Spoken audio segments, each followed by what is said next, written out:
বিএনপিকে আসামির কাঠগড়ায় দাঁড়িয়ে যেতে হবে। বিগত দিনের প্রতিটি গুম খুন হত্যাকাণ্ডের বিচার করব। যে রক্ত দিয়ে আমরা জুলাই বিপ্লব ঘটিয়েছি, যে রক্ত দিয়ে ফ্যাসিবাদকে বিতাড়িত করেছি, জীবন দিয়ে হলো বাংলার মাটিকে ফ্যাসিবাদ মুক্ত রাখবো ইনশাআল্লাহ। এটাই আজ আমাদের শপথ।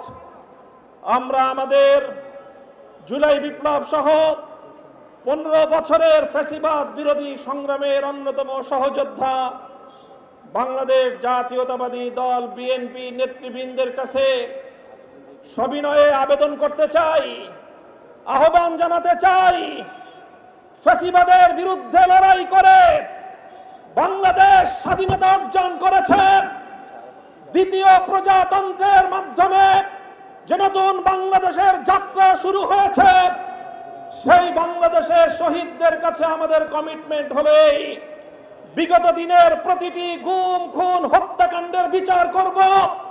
আমরা বিচার করব 2009 সালের পিলখানা ট্র্যাজেডির, আমরা বিচার করব আল্লামা দেলোয়ার হোসেন সাঈদীকে মিথ্যা মামলার মাধ্যমে রায় দিয়ে প্রায় শত প্রাণকে ঝরিয়ে দেওয়া গণহত্যার, আমরা বিচার করব শাপলা চত্বরে সংগঠিত গণহত্যার, আমরা বিচার করব বিরোধী দলীয় দেশপ্রেমিক নেতৃবৃন্দকে মিথ্যা মামলার মাধ্যমে জুডিশিয়াল কিলিং এর নামে প্রতিটি হত্যাকাণ্ডের, আমরা বিচার করব 2021 সালের মোদী বিরোধী আন্দোলনের শাহাদাত প্রাপ্ত বীর শহীদদের, আমরা বিচার করব 2024 সালের প্রতিটি হত্যাকাণ্ডের ইনশাআল্লাহ।